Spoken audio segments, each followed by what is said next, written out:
Habari za muda huu, natumai hujambo na mzima wa afya. Karibu katika kipindi maalum ambacho ni kipindi kinachohusu sekta ya ardhi kwa ujumla, na kipindi hiki kimeandaliwa na Kamisheni ya Ardhi.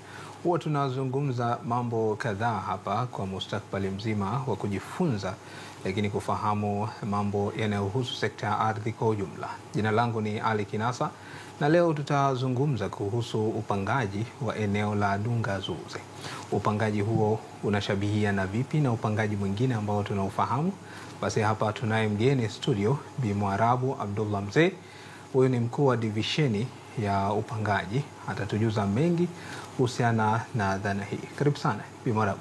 Asante ndugu mtangazaji. Habari yako? Nzuri. Labda kidogo tukumbushe kuhusiana na hii dhana ya upangaji. Ina maana gani? Dhana ya upangaji ni dhana jumuishi ambapo tunawaangalia watu wanaoishi kwenye eneo hilo pamoja na shughuli zao, aidha ni za kijamii, ni za kiuchumi au ni za kimazingira. Manake unavyozungumza kulipanga eneo, manake unaangalia watu na vitu vilivyowazunguka, rasilimali zao, maliasili zao, kama ni bahari, kama ni miti. Kwa hiyo vitu vyote hivyo kwa mjumuiko, unaweza ukasema hapo tayari umelipanga eneo. Lakini kuna sababu gani au viashiria gani tukiviona kama Kamisheni ya Ardhi tunasema eneo hili sasa ni muhimu sana kuzingatia upangaji? Nadhani sababu moja kuu ni vichocheo ambavyo vinatokea katika eneo hilo, hususan kwa mfano katika eneo la Dunga Zuze. Ni eneo tayari kuna uendelezaji wa eneo la viwanda. Mheshimiwa Rais alizindua tu karibuni uwekezaji ule, ambapo Wizara ya Biashara na Viwanda waliwekeza pale na tayari kumeshaanza uimarishaji. Kuna majengo yamejengwa, miundombinu imewekwa. Kwa hiyo ile inaweza ikakupa dhana kwamba maeneo mengine ya pembeni yanaweza nao yakaibuka kuendana sawa na eneo lile. Kwa hiyo hii si inatupa fursa kuangalia kwamba kuna umuhimu wa kuyapanga pia na maeneo ambayo yapo karibu, ili kuendana sawa hata kihaiba au kimatumizi. Kwa mfano kama eneo la Dunga Zuze lina fursa sasa hivi la viwanda. Kwa hiyo wananchi wa maeneo yale tunayatizamia kukua kibiashara, kiuwekezaji. Kwa hiyo na wao tunawatizama kuwapa pengine fursa, kuitumia ile fursa ambayo ipo. Kwa hiyo hicho ni kichocheo ambacho kinatupelekea sisi kuamua sehemu hii ina uhitaji wa upangaji. Lakini kwa ujumla tunapohitaji Dunga, tunaweza kusema tumepanga katika maeneo gani muhimu, ukiacha na hii eneo moja tu ambalo nalutajia kwa sasa katika uwekezaji na masuala ya uendelezaji wa viwanda? Kwa sasa ni eneo hilo ambalo limepangwa, ambapo sasa tunaendelea pia na hilo eneo la pili la Dunga Kiembeni, ambapo kiawali ulivyofanyika mradi wa Dunga Zuze kulikuwa na wananchi wanaishi pale na wanafanya huduma zao. Kwa hiyo baada ya kuhama na kupisha ule mradi, kwa hiyo walihamishiwa eneo jingine. Kwa hiyo hilo eneo wamehamia, lakini bado linaendelezwa kiholela, kimaana kwamba halijapangwa.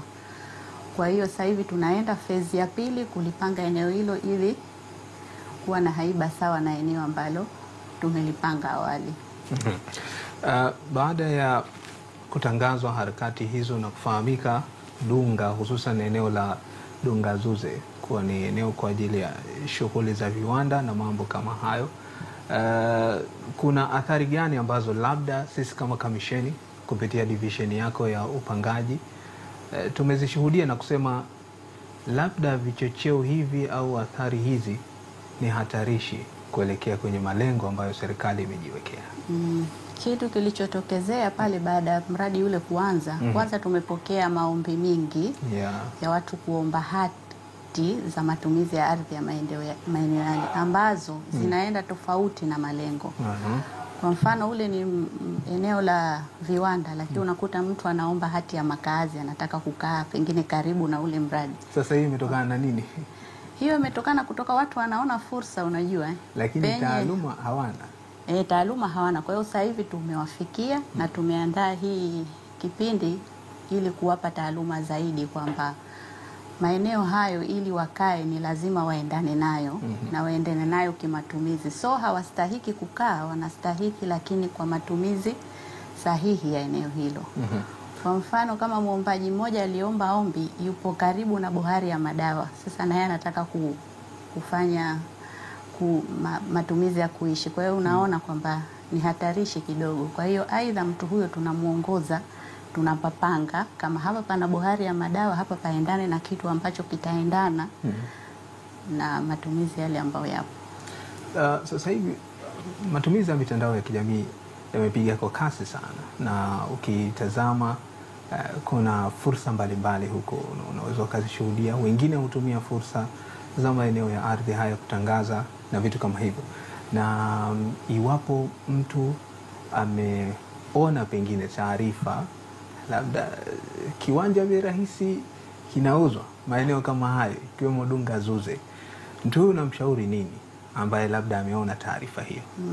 Tunachowashauri wananchi wakiona taarifa hizo ni wanatakiwa wafike kamisheni ili kuhakiki usahihi wa viwanja hivyo na matumizi yake, kwa sababu unaweza ukauziwa kiwanja pengine bei rahisi lakini ikawa kwa matumizi ambayo unataka kuyafanya kwa pale ikawa si sahihi, ikawa ni ghali zaidi. Ndio. Kwa hiyo tunachowashauri ni wakipata maeneo wafike kamisheni ya ardhi ili washauriwe kitu gani ambacho kinafaa kwa eneo husika. Sasa udhibiti upo wa kiwango gani ili watu wasitumie ardhi hiyo kwa matumizi mengine, badala yake yatumiwe kwa mujibu wa upangaji unavyohitaji? Udhibiti upo kwa sababu kama eneo ambalo hilo tunataka kulipanga tulilitembelea na tukagundua kuna ujenzi holela upo. Kwa kushirikiana na masheha tuliwaambia wawape taarifa wananchi kwa sasa, wasubiri mpaka kamisheni ya ardhi tutakapopanga, alafu tayari tutawajulisha. Kwa sababu katika moja ya taratibu za upangaji ni lazima tufike kwa wananchi tuambie kitu gani tunakusudia na kwa mantiki gani. Kwa hiyo cha kwanza tunawastopisha wananchi na tunawapa elimu, tunawashirikisha, kwa sababu kila mpango lazima ushirikishe wananchi. Kwa hiyo hicho ndo tunachofanya. Kuna baadhi ya mataifa ukienda utaona sasa kuna maeneo mahsusi kwa ajili ya shughuli za viwanda. Hata ukienda Uchina utakuta kuna eneo kubwa ni kwa ajili ya shughuli za viwanda, wenyewe wanaita industrial area. Shughuli za viwanda tu hapo zinafanyika. Kwa tafsiri ambayo tunaizungumza hapa, kwa mfano eneo la Dungazuze, tutarajie huko uwekezaji ni katika shughuli za viwanda peke yake, au tunatafsiri vipi kama sisi wataalamu wa upangaji? Tafsiri yetu wa wataalamu wa upangaji ni hivyo hivyo kama tafsiri za nchi nyingine zilivyo. Kiufupi, eneo la Dungazuze ni eneo rasmi kwa ajili ya viwanda. Halina mchanganyiko wa matumizi mengine. Na sasa hivi harakati zimefikia wapi baada ya kutangazwa hilo? Harakati tumelitangaza. Kinachofuata ni kwenda kuchukua taarifa, kwa sababu lazima tuchukue taarifa tuone watu wanaishi wapi pameendelezwa, wapi panahitajika kubakia. Kwa hiyo tukisha kuchukua taarifa hizo, tena tutakaa chini na tutachakata zile taarifa tuone kitu gani kitakaa mahala pake. Then tutaenda kwa wananchi kuwaonyesha kitu gani tumekifikiria kwa maeneo yale. Then hatua zinaendelea. Sawa. Na katika hii dhana ya upangaji, kama sikosei, manake tukipanga sawa, kuna shughuli za viwanda, bila shaka kutakuwa kuna pengine maeneo ya wazi, maeneo kwa ajili ya makazi, maeneo kwa ajili ya kilimo. Tukitazama Dunga yote tumeipanga katika muktadha kama huo, au kuna baadhi ya vipengele havipatikani kulingana na ardhi yake? Kila eneo linapatikana vipengele vya upangaji, inategemea na eneo lina nature gani. Kwa mfano pale Dunga tuna Dunga Kiembeni, Dungazuze, Dunga Mitini. Sasa kidogo hapa natamani nifahamu maeneo kama hayo yote yapo Dunga, na sisi tunazungumzia upangaji, na umetueleza hapa kwa upande wa Dungazuze ni eneo ambalo tayari linafahamika kwa ni eneo kwa ajili ya viwanda. Mitini na Kiembeni huko nako ni kwa ajili ya shughuli gani? Kwa mfano kama tukiangalia nature ya Dunga Mitini limeshakaa tayari kibiashara zaidi. Kwa hiyo eneo hilo linaweza kuendelea hivyo na lisiwe na matatizo. lakini unapozungumzia viwanda na kuzungumzia biashara ni vitu ambavyo vinawiana. Pahali penye viwanda ni pahali pana fursa za biashara. Kwa hiyo tukiangalia Kiembeni nayo tunaenda kuipa matumizi mengine ambayo ni ya makazi. Kwa hiyo unaona eneo moja lina mjumuisho wa vitu tofauti tofauti. Ukitaka viwanda vipo, of course, ukitaka biashara, ukitaka makazi. Kwa hiyo ndo dhana ya upangaji inavyokuwa. Huwezi ukawa na eneo pengine moja totally ni mji mzima wa Dunga tukaupanga tu viwanda. Ndio. Tunaangalia na utashi wa watu katika kufanya huu upangaji, kwa sababu kuna kauli ilizungumza baada ya kutangazwa kwamba eneo la Dunga Zuze ni kwa ajili ya shughuli za viwanda, lakini imeonekana wananchi wengi wamejitokeza kuomba haki ya matumizi ya ardhi. Lakini ile ikaonyesha kwamba labda taaluma ipo ya kiwango cha chini, na bila shaka tumewaelewesha na miongoni mwa kuwaelewesha pia kufika hapa. Lakini sasa tunazingatia utashi wao, kwa sababu pengine wao wameona fursa hapa. Eneo hili ni kwa ajili ya viwanda, lakini pengine nikipata makaazi karibu na eneo hili, nikifanya shughuli zangu, unaweza kupata fursa pengine katika masuala ya ajira na mambo kama. Huwa tunaangalia utashi wao. Hilo tunaliangalia, na nadhani ndo dhumuni ya hii mradi wa Dunga Kiembeni wa sasa.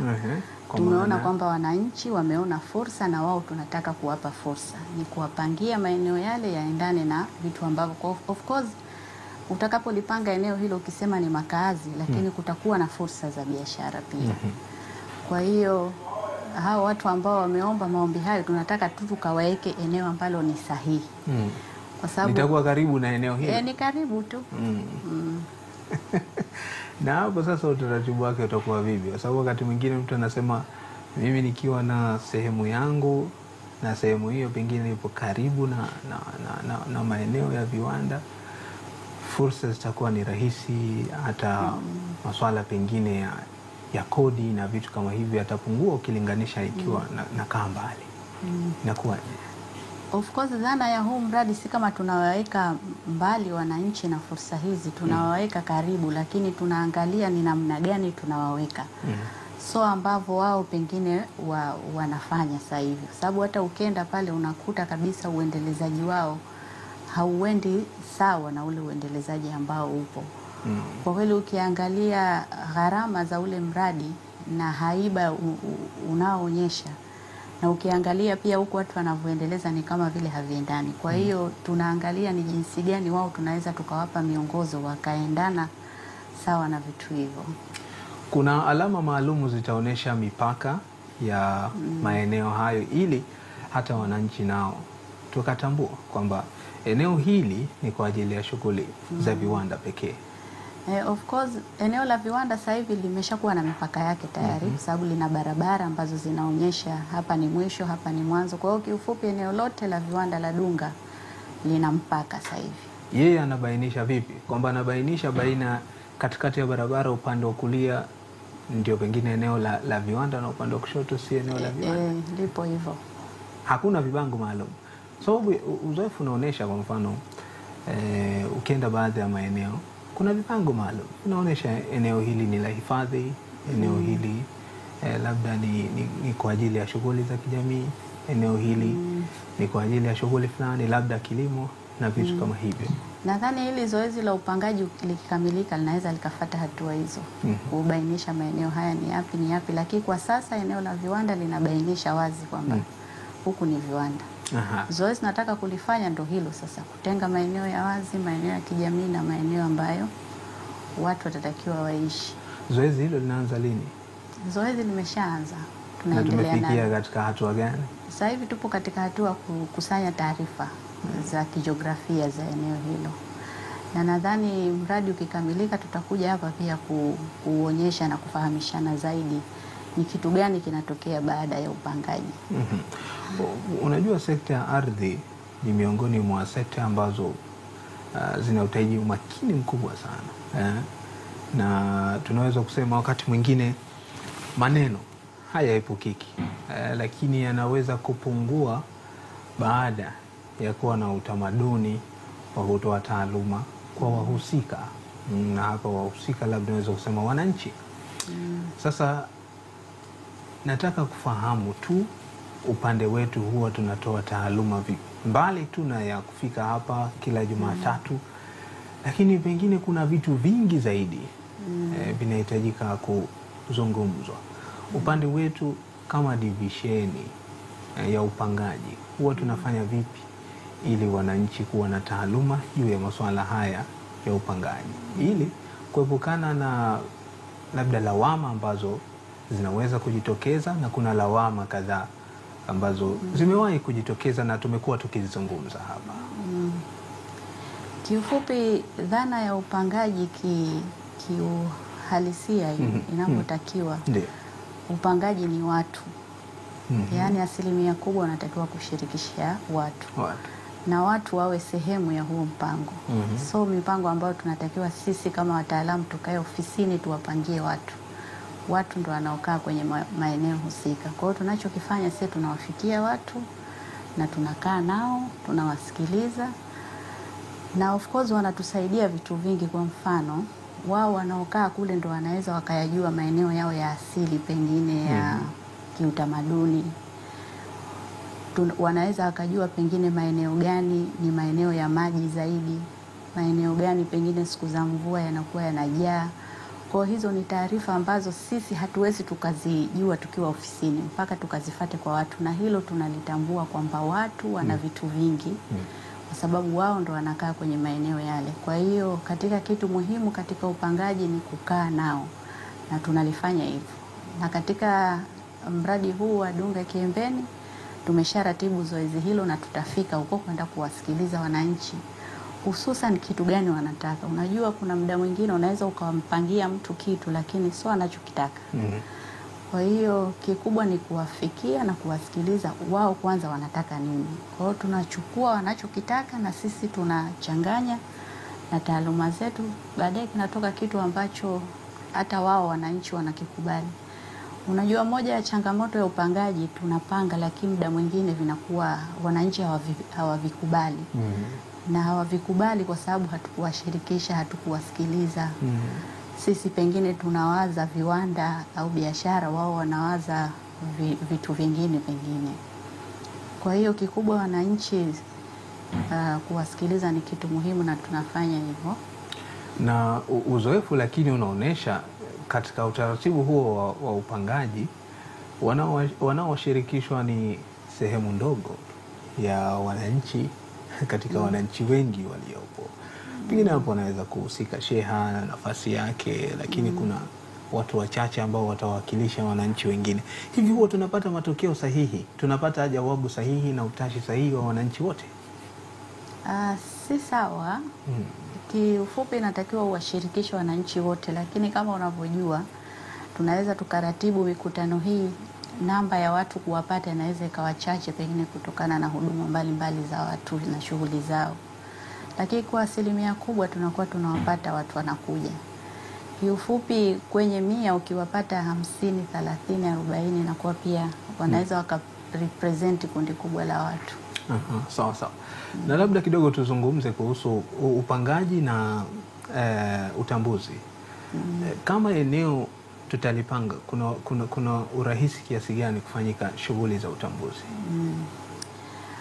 Unajua utambuzi wanaenda kumtambua mtu alipo na anachokimiliki. Muda mwingi ni katika eneo pengine unalokaa, nyumba yako wataitambua ina mipaka hii na hii na hii. Kwa mfano kama linalofanyika ile zoezi la Maungani. Lakini upangaji tunatakiwa tutangulie sisi awali. Sawa, huyu mtu unamtambua kwenye eneo hili, lakini hapa anapokaa ni sehemu sahihi ya kumtambua kama ni makaazi au hapa anatakiwa atambuliwe kwa fursa nyingine za kibiashara. Sababu unajua tunakaa kwenye maeneo tofauti. Kuna watu wanakaa maeneo ambayo yako mkabala na njia.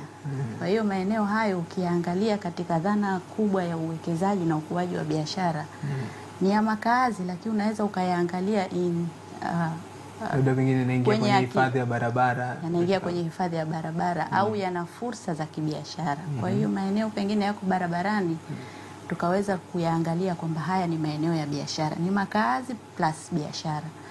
Kwa hiyo concept nzima ya matumizi na matumizi ya eneo ni mipango miji, mara nyingi ndio tunaoweza kusema hapa ni makazi, hapa ni biashara. Kwa hiyo upangaji na utambuzi ni vitu ambavyo watambuzi wanatakiwa wachukue dhana nzima ya upangaji. Sisi tumesema vipi kwenye eneo hilo, au barabara zinapita wapi kwenye maeneo hayo. Unaweza ukamtambua mtu nyumba lakini hujui barabara yake iko wapi. Kwa hiyo kipi kinachotangulia? Upangaji. Na hata zoezi la maungani tumepanga kwanza ndio wakatambua. Nilikuwa nataka nifahamu hivyo inakuwaje. Sasa baada ya hapo mipango yetu ipo vipi katika kupanga maeneo mengine, au tunasubiri sasa mpaka serikali itangaze labda katika eneo fulani tunahitaji kufanya shughuli hizi za kibiashara na vitu kama hivyo? Mara nyingi katika idara ya mipango miji kila kota ya mwaka tunakuwa tuna mazoezi haya ya upangaji. Kwa hiyo kwenye kota tunaweza tukapangiwa maeneo matatu. Kwa hiyo kwa mwaka unaweza ukakuta tumepanga maeneo 9. Kwa hiyo ni sehemu tunaangalia tu, hapa sasa hivi tupange hapa, hapajapangwa. Kwa mfano kama tumetoka kupanga maungani, zoezi linalofuata sasa hivi tunafuata Nyamanzi.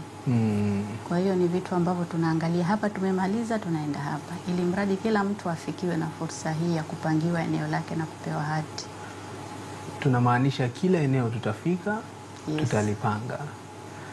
Sasa wasiwasi wangu, kuna baadhi ya maeneo ambayo labda tunaweza tukafika tukasema tunapanga, lakini kile kitakachopangwa pengine moja kwa moja kishishabihiane na kile kilichopo wakati huu. Kwa mfano tunaweza tukafika katika baadhi ya maeneo, mfano Meline, maeneo ya magharibi huku Tomondo, unaweza kukuta tayari hata ukitazama tu mazingira ya makazi yake yapo scattered, nyumba zimekaliana, hakuna njia za kupita, labda vyombo vya maringi manne na vitu kama hivi. Maeneo kama haya tutafika kweli kuyapanga? Na iwapo tutapanga ikiwa vipimo au mipango inasema hayafai kwa shughuli hizi, itakuwaje? Maeneo hayo kifupi yanapangwa na njia ambazo unazihisi haziwezekani zinawezekana. Kwa vipi? Lakini tu ni watu kukubali mabadiliko. Unapoambiwa nyumba yako pengine ina ukubwa wa mita 20 kwa 10, ukubali ipungue kidogo kuwa pengine mita 6 au 7, kupisha mgawanyiko wa njia pengine wewe na mwenzako. Ni vitu hivyo ambavyo tuvikubali. Na zoezi hilo tunaona ni gumu, sawa, lakini ni kitu ambacho kinatokea sasa hivi mjini. Nadhani mjini unakuona kunavyotokea, kulikuwa na nyumba za chini, sehemu hazifikiki, lakini watu wanajenga magorofa. Kwa hiyo wanapokuja kwenye dhana, na tunachokiangalia nyumba itakuwa hivyo maisha, lakini watu wananunua nyumba na wanavunja. Tunaona sasa hivi Mombasa inavyokuwa. Kwa hiyo zinapotokea mazingira kama hayo ndo tunapata kufanya mabadiliko kama hayo. Labda kwenye mchakato huu wa upangaji, kwa kiasi gani unapunguza migogoro ya ardhi ambayo mara nyingi tunaisikia na kuishuhudia? Kwa kweli suluhu ya migogoro ya ardhi ni upangaji. Inaweza ikapunguza kwa kiasi kikubwa, kwa sababu migogoro mingi ya ardhi ni migogoro ya mipaka, lakini eneo likipangwa linakuwa halina mgogoro wa mipaka, kwa sababu pakipangwa mwishowe patawekwa alama ambazo tunaita beacons. Kwa kila mmoja katika eneo hili atajua mpaka wake, mimi niko hapa na mimi niko hapa. Kwa mfano ukiangalia takwimu, maeneo ya Mombasa, maeneo ya Tunguu, maeneo ya Mbweni ni maeneo ambayo yamepangwa. Migogoro of course haikosekani, lakini ukiangalia uwingi wa migogoro ya maeneo hayo ni tofauti na maeneo ambayo njia haijulikani iko wapi. Kila mtu anasema njia ipo kule, hii ipo huku, mimi mpaka wangu hapa. Inakuwa huwezi ukajua huyu kaishia wapi huyu. Kwa hiyo ukilipanga eneo, kila mtu anakuwa anajua mie hapa, na inakuwa rahisi. Hata kama migogoro ikitokea, sisi kamisheni kuitatua inakuwa ni rahisi. Kwa mfano mtu unakwenda unamwambia kabisa jiwe lako ni hili, kwa sababu mawe muda mwingine yanapotea yale. Kwa hiyo inakuwa ni rahisi kuyarudisha na ukamwonyesha mtu mpaka wake ni huu. Kwa hiyo inakuwa kesi inakuwa so ngumu kama maeneo mengine ambayo hayajapangwa. Labda Bi Mwarabu, sasa tumalizie, unawaambia nini wananchi wa shehia ama wananchi wa Dungazuze kwa ujumla juu ya swala hili? Ninachowaambia wananchi wa Dunga, fursa inakuja, kwa sababu eneo likipangwa, eneo linapanda thamani. Kwa hiyo wawe tayari kuzika thamani maeneo hayo, na wasione kama pengine tunaenda kuchukua maeneo yao au pengine ni kitu ambacho kitawadistabu wao, lakini lengo letu ni kukuza thamani ya maeneo. Maeneo yakipangwa yanapanda thamani. Hata kama eneo lako lilikuwa lina thamani ndogo, lakini kwa sababu tu limepangwa na lina hati na linatambuliwa na serikali, thamani yake ni kubwa hata ukiliuza. Kwa hiyo tunachoambia kwamba upangaji ni kitu kizuri, wawe tayari kukipokea. Na wale ambao wanafikiri kwamba ni fursa ya kutapeli wengine, nawaambia nini? Kwa kweli kwenye upangaji hakuna utapeli. Wale ambao, kwa sababu tukitangaza tangazo kama haya, wengine hudhani kwamba ni fursa. Sasa hapa ndio nimekwambia, kama hao wanaotangaza pengine baadhi yao viwanja sijui kupitia mitandao ya kijamii, lakini lengo tu watapeli watu wengine na vitu kama hivyo. Sasa wao unawaambia nini? Watakutana na nini ikiwa tutawabaini? Mtu eneo la uwekezaji wa viwanda, yeye anatumia sehemu hiyo labda kutangaza kwa ajili ya shughuli nyingine, kwa mfano makazi. Kwa kweli tunachowashauri waache tu kitu hicho, sio kizuri na ni kinyume cha utaratibu. Wauze maeneo kwenye maeneo ambayo ni sahihi. Mimi nikushukuru sana Bi Mwarabu Abdullah Mzee kwa kutushirikisha katika dhana hii ya upangaji eneo la Dungazuze bila shaka.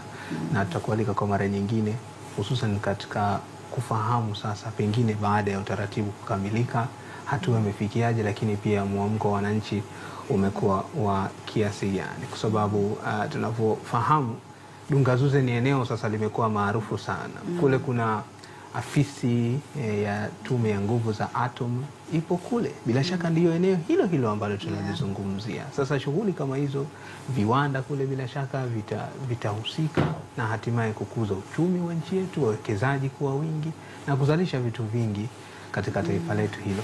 Bila shaka naamini nipo sahihi na tutakuwa pamoja, na katika mchakato huo basi tutatushirikisha nao kwa upande wa wananchi, wamepokeaje hatua hii au tangazo hili katika swala zima la upangaji. Nikutakie kila la kheri Bi Mwarabu Abdullah. Asante sana. Nakushukuru sana. Na mtazamaji, tumekamilisha katika kuangalia kidogo upangaji wa eneo la Dungazuze, na tuliyezungumza naye ni Bi Mwarabu Abdullah Mzee. Huyu ni mkuu wa divisheni ya mipango miji.